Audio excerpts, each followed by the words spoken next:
না না, রাষ্ট্রপতির ভাষণ যেটা হয় এটা তো রাষ্ট্রপতির ভাষণ না, এটা তো বেসিক্যালি গভর্নমেন্টের ভাষণ। রাষ্ট্রপতি কি নিজে কিছু লিখতে পারে? সেটাই কেন এই হয়? পুরো এই যে 16 পৃষ্ঠার ভাষণটা, এই ভাষণে কি একটা লাইনও রাষ্ট্রপতি লিখেছেন? Not a single sentence. পুরো জিনিসটা মন্ত্রিসভায় অনুমোদিত হওয়ার পর উনি খালি পড়েছেন। আমাদের যে কনস্টিটিউশন, আমাদের কনস্টিটিউশন এখন, অথবা যদি জুলাই সনদ বাস্তবায়িত হয়, আমি ধরলাম জুলাই সনদে যে প্রস্তাবগুলি আছে, বলছেন জুলাই সনদে যে রাষ্ট্রপতিকে আরো ক্ষমতাবান করতে হবে, ক্ষমতার ভারসাম্য করতে বলছে না? যা যা প্রস্তাব আছে জুলাই সনদে সব বাস্তবায়ন হয়, তার পরবর্তী সময় যে রাষ্ট্রপতি আসবে, সেই রাষ্ট্রপতি যখন সংসদে ভাষণ দেবে, ওটাও তার লেখা ভাষণ হবে না, ওটা সরকারের লেখা ভাষণ হবে। এটা নিয়ে তো আমি দেখলাম যে আমার কাছে মনে হচ্ছে যে রাষ্ট্রপতিকে আমরা বলি কেনেন দেশের সর্বোচ্চ ব্যক্তি, সবচেয়ে সম্মানিত ব্যক্তি বলি, এবং তাকে আসলে সবচেয়ে অসম্মানিত অবস্থায় রাখা হয়, যে সে নিজে কিছু বলতে পারে না, অন্যের কথা তাকে উচ্চারণ করতে হয়। এটা হয়, আমি মনে করি এটা হয় উচিত না। কারণ হয় উচিত কেন, উনি ভাষণ উনি ওনার মতো দিবে, পারে না তো। আপনি মনে করবেন, আমি এই জন্য মাঝে মাঝে বলি যে আওয়ামী লীগ খুব দুর্ভাগা একটা দল। দুর্ভাগা দল এই কারণে, তারা তাদের নির্বাচিত 2 জন রাষ্ট্রপতিকে তারা মীর জাফর বলতেছে, এর আগে বলছে শাহাবুদ্দিন আহমেদকে, হ্যাঁ, এখন বলতেছে এই শাহাবুদ্দিনকে। 2 শাহাবুদ্দিনই তাদের দ্বারাই নিয়োগকৃত। কিন্তু এই 2 জনকে কিন্তু আপনি এদের জায়গায় নিজেকে বসে ভাবেন, আপনি পারবেন না তো কিছু বলতে।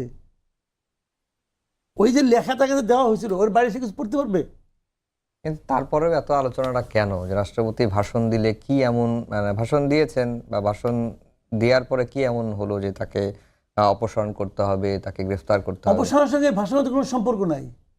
এই যে ভাষণ নিয়ে এত আলোচনা করতেছে, জামাত এবং ইউসুফি ভাষণের জন্য তো প্রত্যাহার করলো, চলে আসলো, এই ভাষণ তারা শুনবে না, হ্যান করবে না বলছে তো। উনি যে ভাষণ দিয়ে দিছে, 15 তারিখ আবার সংসদ তো আবার রিজিউম করবে, তাই না? আবার নতুন আবার আলোচনা করবে। 15 তারিখে বসে তারা কি নিয়ে আলোচনা করবে বলেন? কি নিয়ে আলোচনা করবে? রাষ্ট্রপতির ভাষণ নিয়ে আলোচনা করবে।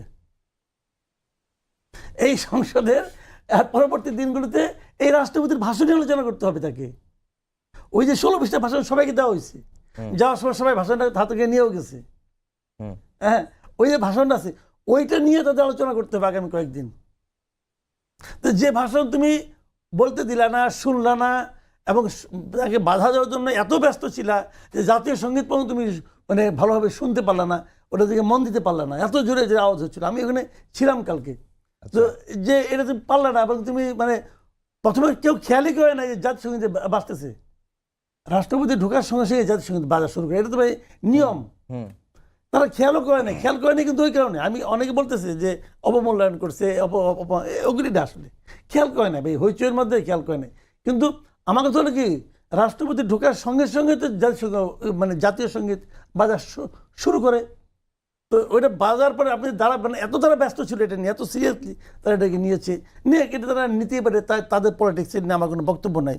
কিন্তু আপনি যে 15 তারিখ থেকে যে আপনার সংসদ শুরু হবে, এই সময় আপনি আলোচনা করবেন কি নিয়ে? আলোচনা হবে রাষ্ট্রপতির ভাষণ নিয়ে।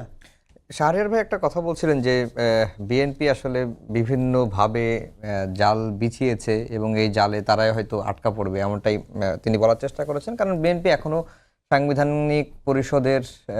সাংবিধানিক সংস্কার পরিষদের সভাটা এখনো ডাকেনি, এবং তিনি এও বলছেন যে প্রধানমন্ত্রী আসলে জুলাই ধারণ করেন না।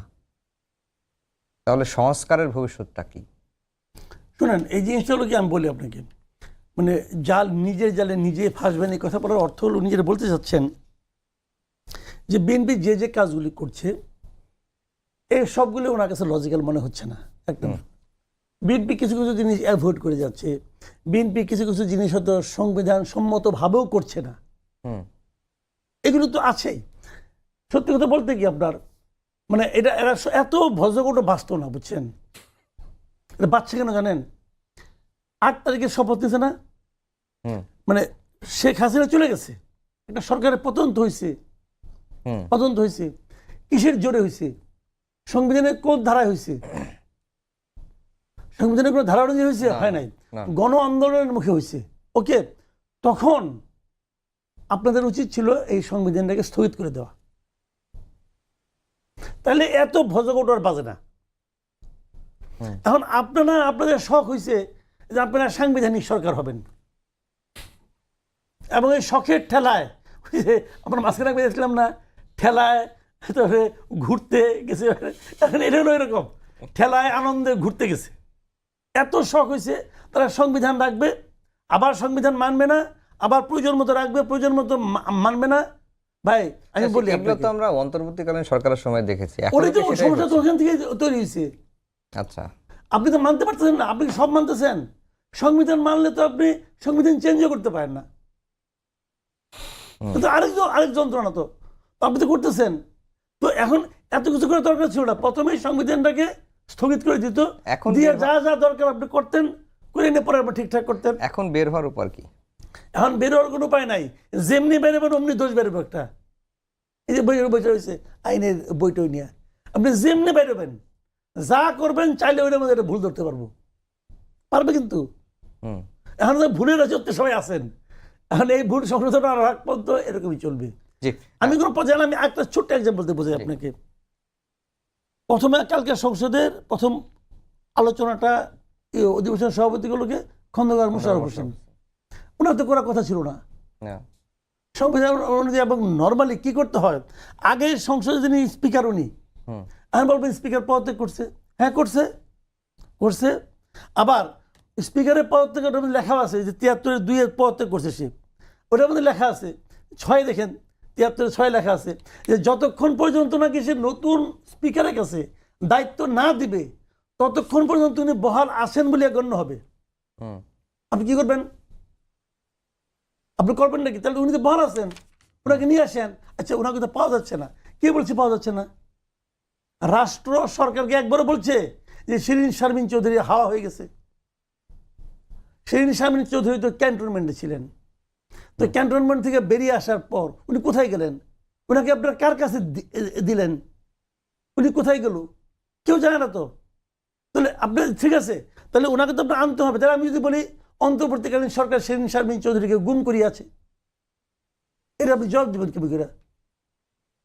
যদি আমি অন্তর্বর্তীকালীন সরকারের কাছে, তো ভাই শিরিন শারমিন চৌধুরী তো আমার মতো এলেবেলে কেউ না, সেটা ভিআইপি লোক, তো তাকে নাই হয়ে গেল কেমন করে?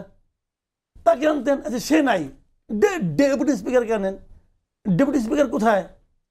কারাগারে। উনি কি কনভিক্টেড না? তো ওনাকে আমি জামিন দিয়ে নিয়ে আসেন। ভাই কয়েকটা মিনিট। এখন যদি কেউ বলে আপনি এটা করে তো বেআইনি কাজ করছেন, হ্যাঁ করছে, সত্য কথা করছে, তাহলে আপনি কি বলবেন বলেন?